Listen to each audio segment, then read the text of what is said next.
Alright, so in this, our third video, we'll pick up where Dave left off. He talked about the definitions of semantics and some of the terms that are being used and some of the concepts that we really needed to understand. To then delve into what's new and what's different about semantics versus some of the other technologies that we've all seen and have used in the past.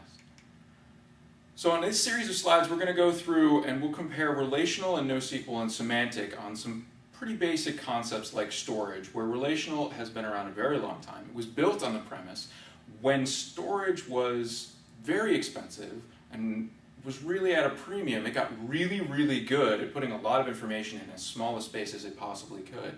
When NoSQL came along, obviously significantly later, storage wasn't as big a deal, and it simply stores things in key value pairs. Whereas semantic, as we've discussed, uses triples to store things, and that is a single standardized schema. So your schema is fixed in the same way that NoSQL has a fixed schema, but you can also store data in a much more flexible way where you can still have relationships. In the relationship front, relational, of course, is built upon relationships, but the relationships convey meaning through both the table names and the values in those tables. NoSQL takes a stance that there are no relationships that get defined out of the box, if you will, whereas semantics uses relationships at its core to convey meaning in the actual definition of the relationship itself. Someone is a parent, someone is an employee. Those kinds of things convey meaning, and for a human being it's very easy to look at those things and infer additional information about it, but semantics brings that kind of human inference power into the machine world. On the query language, relational uses SQL. We've all used it, we know about it. It's great in that it's a standardized language. There's offshoots, but you can use ANSI SQL in any of the relational databases out there.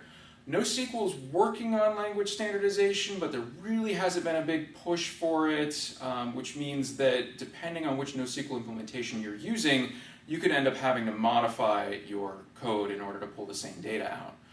With semantics, we can use Sparkle, which is in a similar spirit to the original SQL.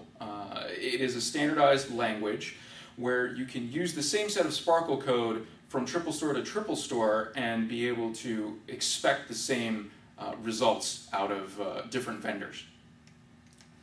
On the schema maintenance side, relational has that rigid schema. There's good things about it, there's bad things about it.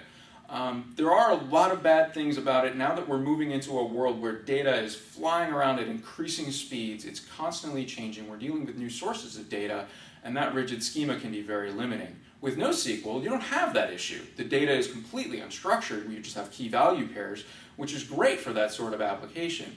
With semantics, because relationships convey meaning in their definition, when you add data, you can intelligently add that data along with some additional information about it.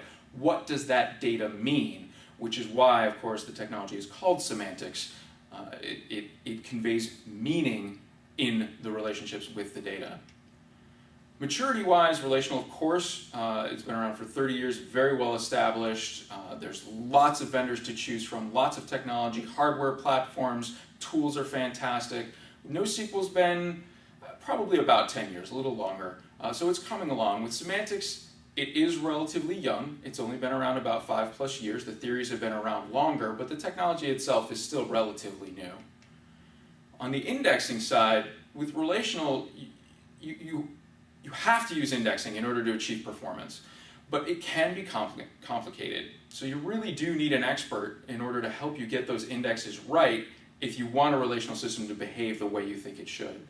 With NoSQL, it suffers from a similar complexity in doing the indexing. Again, it's vital that you do your indexing properly, even in a NoSQL system.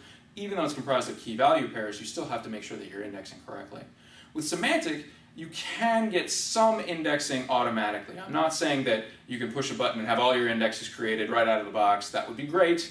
It's not quite there yet, but some of that indexing complexity can be handled for you. With optional relationships, I've always had an issue with doing optional relationships in relational databases. You have a couple main choices where you can either put null values in or you can put dummy values in where that dummy value represents that there is no relationship there. But you really need to, you can have optional foreign keys, but that makes null checking, and so there's a lot of issues with optional relationships in a relational database. With NoSQL, because we don't have relationships between the data built in, there really aren't any issues with optional relationships. They're all optional. With semantics, all relationships are optional by default, but you can enforce them if you need to. So it's kind of the best of both worlds, where you have the flexibility of being able to give optional relationships sort of full status in the system. They're recognized, they're supported, and you can also enforce them where you need to. On the ecosystem front, and when I say ecosystem, I mean what's the support structure out there, both on the web, with classes, with talent, all of that. With a relational system, it's very, very rich. It's been around a very long time, and most enterprises these days have at least one relational database, which means they have at least one person who's familiar with them. The tooling is great. There's a lot of vendors to choose from. The hardware platforms are specific to relational, so it's very, very well established. With NoSQL, there's a great ecosystem out there in terms of support. There's been a lot of interest in the NoSQL structures.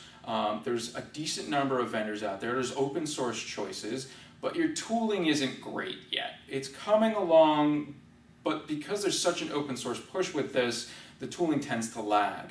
And with semantic, the ecosystem is coming along, but it is, in all honesty, fairly immature, which is not surprising given that the technology's only really been around 5 years. The tooling is very nascent. We have seen that the tooling is coming along. There is a recognition in the industry that tooling needs to come along, but it's still nowhere near the maturity level that relational has. So we've talked about semantic technology in terms of definitions, and we've compared it to some existing technologies. It does a lot of neat things, but what is it really good at? So we're going to, in the next video, talk about one of the things that, or several of the things that you can actually apply semantics to in a real world situation.